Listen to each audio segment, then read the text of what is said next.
બાબુડિયા લાભ મસ્કેરી કરતા હોય કે આપણી રીતના મારા ભાઈઓ છે ને હું તમને કહું ને એમ કહે આવે જ 500 રૂપિયા આપું, આવે જ 1000 રૂપિયા આપું, એવી રીતના વાત કરે છે. કેમ જિંદગી જીવી હું કેમ જીવતી હું અત્યારે જિંદગી જે જીવું જ ને મારા બચ્ચાને જીવન એ કોઈને ન આપે ભગવાન. મારી દીકરી કોઈ ભગવાનને કે દેતો નહીં.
ચોમાસું હતું ને એટલે અમે લીધું.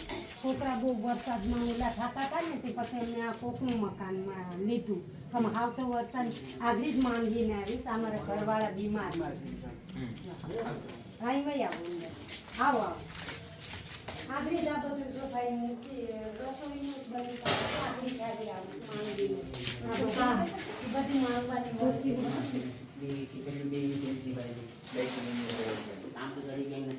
અમારા ઘરવાળા છે માંડા છે. આગળ જો આ એક છે તે અમારો છોકરો આ છે ત્યાં મગજ થોડોક એનો ઓછો છે. એક છોકરો આગળ દુકાને. અમારા ઘરવાળા બીમાર છે.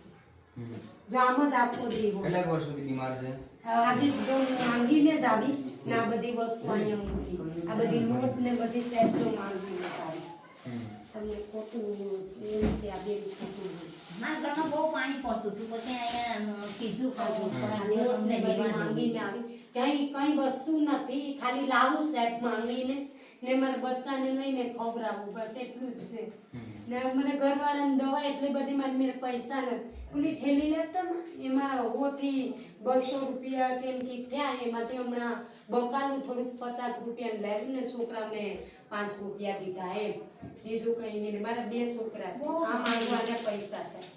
જ્યાં એટલામાં અમારે આ ગુજારણ હાલ ચા માંગવાના બહુ પૈસા તકલીફ, બહુ જ તકલીફ થાય. એટલે આ છે ને મારે કઈ દેવા ઘર ન જોઈ લો કોઈ પણ પ્રોપર્ટી આ મારા ખાલી કપડા છે આ ઓલા ભાઈના એ ભાઈની ફ્લેટ છે જે અમે ભાડે રહીએ છીએ આ ખાલી કપડા જ છે અમારા બીજું કઈ નહીં રહેતા હતા મારી ભેગા જ રહેતા હતા પણ અમારા ઘરમાં બહુ અમારા પાણી મમ્મી પડે. છે એ છોકરાને રાખે તો હું માંગવા જાઉં ઘરવાળાથી કઈ થાય નહીં મારા મમ્મીના ઘરમાં આમ જ ઉતા હોય તો લઈને ક્યાં જવું હાલી તો હિતતા નથી નહીં હા નાની એક જ જગ્યા પર ઊભા કરીએ તો થાય ને ખવડાવ જમવાનું કહીએ ને તો બસ આમ કરીને આવી રીતના આમ ઊભા કરીએ જો આવી રીતના તો આમ તો ઊભા થાય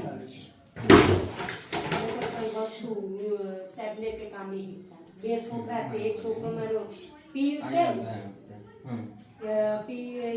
બે છોકરા એમાં આ છોકરાને મારે દવા હાલે છે તે આમ સરકારીની કઈ પ્રાઇવેટમાં તો ક્યાંય બતાવવા જ નથી દીકરા કેટલા બે દીકરા છે. છોકરામાં એકને ગ્રુપ હા આ ઈ બી આગે ગોળમાં હતા કાલો છે બિચારો હા પણ એનું કઈ મગજ કઈ જરૂર નથી. એટલું ખાસ માનસિક વિકલાંગ હા એક છોકરો નાનો છે એ થોડો હોશિયાર છે એને અહીંયા સરકારી આપણી સ્કૂલ છે ને એમાં ભણવા મૂક્યો છે બધાએ કીધું કે ભણવા તો મૂકી દે તો મેં એમ એવી રીતના કીધું કે મારા છોકરાને હું માંગુ છું ને ભણાવું તો કે સાહેબ કે કઈ વાંધો નહીં ભલે ભણે ઈ કે ભણવાનું એને ઓલો ડ્રેસનું કહેતા હતા તો સાહેબ કે આવી બધી પરિસ્થિતિ છે તો કે કઈ વાંધો નહીં હું એને ડ્રેસ શીખડાવી દઉં પણ તમારા છોકરાને કે ભણવા મોકલાવો એક સારો છે તો હું કરાય કે બગાડો એને ભણવા મોકલાવ ને અમારા ઘરવાળા તો આવી રીતના જ હોય હા ને આ જો એટલો લોટ ને એટલા પૈસા ને લાવું ને એમાં મારું ગુજારણ હાલે બસ હા બીજે કઈ વસ્તુ નહીં બીજી કોઈ વસ્તુ અવાજ નહીં જાય હમણાં જ આવી આગળ આગળ સાંજે. 4:30 વાગે આવીને બસ બકારાની અને બજાર ભાઈ સવાય વાગે ત્યારે ઘટી વાગે એટલે એમ આવું એમ એમ થાય. પરિસ્થિતિ નેબડી આમ કોઈ રૂપિયો માંગીએ ભાઈ તો વાર તો લાગે એક રૂપિયો માંગવો કોઈ આપણે એમ તો નહીં કે 5,000 10,000 આપણે આપી દે 50 દુકાન ફરીએ તો એ 50 રૂપિયા થાય એવી હો દુકાન ફરું ને તો એ 100 રૂપિયા હાથી હતી જ્યારથી લગ્ન થયા 2 વર્ષ જ મારું આમ સારી રીતના આવ્યું એ પછી હું માંગવાનું ચાલુ કરી દીધું નગર સાહેબ હું પણ એક જવાન જીવ છે ને મને નહીં માંગતે શરમ લાગતી હોય પણ બચ્ચાને મોટા કરવા તો મને કઈ રીતના કરવા મજબૂરી બધાયને કઈક કંઈક કરાવે ને રેવા પાછું ઝૂંપડું નહીં ક્યાંય પણ રહેવા નહીં જો આ લોકો ખાલી મહિનો 2 મહિનાની પૂર્તિ આપી પછી અહીંથી ખાલી કરીને પાછા માંડી જ્યાં હતા ને અહીંયા ના વૈયા જાઉં તડકાના તો કે અહીં દાળીનું આવે તો છોકરાઓને મૂકી ને દાળીએ હોય તો 200 રૂપિયાની દાળી એ પણ દાળી પણ રોકડી લઈ લેવાની કે હાજે જમવાનું તો કરવું ને મારે એટલે દાળી પણ 200 રૂપિયાની દાળી હોય તો દાળી પણ રોકડી પછી મેં માંગવા જાઓ અને કોઈ આપે તો ને ન આપે તો ખાલી વહી આવવાનું ખાલી વહી આવવાનું તો પછી હવે ચાલુ તો એ 20 રૂપિયા પણ લઈને કરું વહી ને આવવાનું. એને પછી બધીને ખવડાવી લઉં તો ને હું પછી કરે? ન થયા હોય તો મમ્મી માં છે તો માને તો બધું ખાય જ દીકરીને કેટલુંક આપણે દુઃખ સહન પછી મમ્મીની ના જમી લેવાની એમ હમ. ત્યારે જણા મમ્મી બનાવે એની ના જમી ને પછી ભૂલી જાય ફ્રી છે આનંદ હવે આ બાળકો પેટે છે તો એનું પૂરું તો કરવું ને ગમે હું બી વિધવા છે મારે ઘરવાળો 10 વર્ષથી ઓફ થઈ ગયો હમ છે મારા છોકરાને પણ પેરેલાઇસનો ઝટકો આવી ગયો છે એને બી કાલો જીભાની હમણાં આ બીજી હોય. છોકરાને સેઠી સાહેબને કે તાવ આવ્યો ને સવારનો તાવ હતો એટલે બેડે તો મમ્મી બેડે પણ પૈસા નતા સવારનો અહીંયા એના પપ્પાની બાજુમાં ઊંધો તો તે એવી રીતના કે પછી આવી તો આમાંથી મેં 50 રૂપિયાની એની દવા લઈને મૂકી જો તો મને દવા છે જો આયા એ નીચે એ તો એના પપ્પાની છે હા જોઈ જો આ 50 રૂપિયાની હમણાં પછી દવા તાવની લાવી ને મેં એને પાઈ તો એ ઊભો થયો નહીંતર પપ્પો દીકરો આમ જ ગોદરી ઓઢીને ઉતારે એમ આખો દિવસ સુઈ સાહેબને કે છે ઘરમાં એ એમાં હા તો એમાં રાખવા પડ્યા હું કરે તો ક્યાં કાઢી ધક્કો મારી દેવો મારે સાસુ સસરા ધક્કા મારી દે મારીથી તો નથી નહીં, ધક્કો મારથી તો ન મરાતો. મરાય. માં કોઈને ધક્કો મારી આવતે મારી શકે જન્મ દીધો તો હવે મારે એને રાખવા જ એ પડે પણ એક પુણ્ય છે એ પણ એક પુણ્ય મારો વ્યાજ દિવસ સમજીએ કે મેં એમ કીધું ને કેમ કે કે માને વધારે પેટમાં મારે કોઈ સહારો નથી. આમ દીકરો છે તો પહેરે રાખી ઝટકો આવી ગયો ઘરમાં બેઠો ધણી 15 વર્ષ એને મારે પાળવાના અને મારા દીકરાને એને બી મારે પાળવાના. તમને જેટલી દુઃખ છે એનાથી વધારે તમને કે કારણ કે એ તો રાત રાતે દિવસની માગી એની મારે કાળજી તો કારણ જોવા. કે એને તો માગીને જે પેટની ભૂખ ભરાઈ જાય છે પણ એને જોઈને જે આપણે મારો દુઃખ થાય જીવ ને બળે જીવ છે. બળે રાત દિવસ જીવ બળે છે. શું કરવું મારે? એવું જગ્યાએ ક્યાંય જોયું નથી અને રાજ્ય માગવા જાય તો કેમ જોઈ શકું અને અમે ઘર 3-4 માં ફેર મારા ઘરવાળા અમને છોકરીના અને કાયમ કાયમ જીવ બાળવાનો કાયમ. જો અત્યારે બી આપણે પૂછીએ બેન કંઈ બનાવ્યું કે માં હું કહું એટલું બોલે મેં કીધું અહીંયા તારું વધારે 3 માં દીકરાને બેઠાડી દઈને રાખી દે મોકલાવ એ બધી શું કરવાનું એથી પછી મારું તો કંઈ બીજું તો થવાનું નથી. એટલું એના માટે બહુ વિશેષ છે છે ને એને વિશેષ ક્યાં જવાનું હવે આપણે બધી દુઃખ બધું ભેગું થઈને બેઠું બધું ભેગું થયું એટલે મારી માથે તો દુઃખ દીકરીનું દુઃખ આવ્યું. મારી બનતી કોશિશ થી બને તો કરી દેજો. અને જરાક મને કઈ એટલી વિનંતી હું તમને કરું હાથ જોડીને કે મને ખાલી જાડું મોટું એક ઝૂંપડું પણ બનાવી દેજો. એટલે ખાલી મેં ધણીને અને મારા બચ્ચાને ખાલી આશરો થઈ જાય એટલી હું તમને પ્રાર્થના કરું. બેન અમે એવું કરશો કે કંઈક સપોર્ટ અમારા તરફથી તમારો જો આ સાહેબ છે ને ખાલી આશરાની જ જરૂર છે. અમે બેન કોશિશ કરશું પણ અમારું કામ તો એવું છે કે કોઈ પરિવાર ભૂખ્યું ના રહે. હા અમે રાશન પહોંચાડી દઈએ કારણ કે કેપેસિટી એવી નથી. ભાઈ છે ને પોતાના જે ભાઈ પોતે ડોક્ટર છે હા અને જે એમાંથી વધે છે ને પૈસા જે ઇન્કમ થાય છે એમાંથી 200 રૂપિયા ઘરે રાખે છે. 2000 તો ધંધો કરો તો 1800 રૂપિયા તમારે જેવા ગરીબ લોકોની પાછળ વાપરે છે. હવે મકાન બનાવવી અમારી કેપેસિટી નથી તો એ છતાં અમે ટ્રાય કરશું હા એવું કંઈક કરશું કે જેથી કરીને તમારો આશરો બની જાય.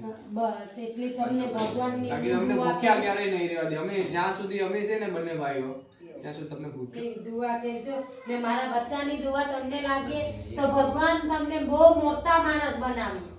બસ મારી એટલી દુઆ ને મારા બચ્ચાની દુઆ છે. તમે મારું એટલું ખ્યાલ કરો છો તો હું તમને બીજું તો કઈ દઈ આપતી નથી પણ દુઆ તો દઈ આપું દુઆ છું. અને આશીર્વાદ બસ મારા એટલે આશીર્વાદ ખાલી આપું જ કે જો તમે મારી માટે એટલું બનાવ્યું તો મારા બચ્ચાના ને મારા આશીર્વાદ હંમેશા તમારી સાથે છે. આશીર્વાદ એવા આપો કે તમારા જેવા અનેક ઘર સુધી અમે પહોંચી શકીએ. બસ ભગવાન તમને એટલી તમે અટાણે જો ભૂખ્યા કોઈને હુવા નથી દેતા ને એવી રીતના હંમેશા ભગવાન તમને આપે. મારી લીધે તો ભગવાન જ આવ્યા મારી ઘેર એમ કે સાહેબને માતાજીએ તમને મોકલાવ્યા ભગવાન થઈને તે એટલું મારી વાર્તા તો સુનને ને કે હું મારી દુઃખ ભરી કહાની કોને કહું. કોને કેવું બેન કોને કેવું આ સમયમાં આ સમય ભાઈ છે ને દુઃખ ભરી કહાની અટાણે કોઈ ન હોય તો છે ને હું દવાની બાટલી પીને મરી જાઉં પછી ઈ બોલવા જાવ ને તો બસ હું તો મરી જાય. હું તો આ દુનિયામાંથી વહી જાઉં પણ બચ્ચા અટાણે હું છે તો મારા બચ્ચાની આવી હાલત છે તો હું ન હોય તો કેવી હાલત થઈ ગઈ 100%. એ કારણે બચ્ચા ખાतिर આ જિંદગી જીવી. નકર મને તો એમ જ થઈ ગયું કે આ જિંદગી જીવાય. ભૂખ લાગી હોય ને 2 થી 3 દિવસ જમણ ન મળે ભૂખ લાગી હોય ને તો આમ કે ઘરમાં ગોતીએ ને એથી કઈ ન મળે ને તો પછી ઓલા પથ્થર આવે એ પથ્થર ખાઈને પછી પાણી પી લો તો પેટમાં એમ થાય કે ખાધું ને બાકી પાણી તો પીવાનું જ. પાણી દાડી કરીને ખાતું હતું પણ આવી જિંદગી નહોતી. જો આ બેન છે ને એની ઘરેથી પણ સાહેબ જેમ જમવાનું આવે. હારે વળાવી તો એનું પોઝિશન આવું છે. તો કેટલું હવે દુઃખ જોવાનું છે એટલે કે પાછા ઘરને આંગળી ઘેરેશ મારે હવે એને સહારો કોઈ નથી તો મારે ક્યાં કાઢી મૂકવાના. આવું ઓરા કાઢી મૂકે મારીથી તો નથી કઢાતું. મારે જન્મ દીધો તો એને તો રાખવી જ પડે. છોકરીને મારીથી હાથ ભાંગી નાખ્યો તો માથું ફાડી નીકળી બધી દવાદારું નહીં ત્યારના પછી મળી છે એમ કેરેલા સમજતા કે જીવાને બધી વહી ગઈ બોલી શકતો નથી. હા પાણી કઈ વસ્તુ ના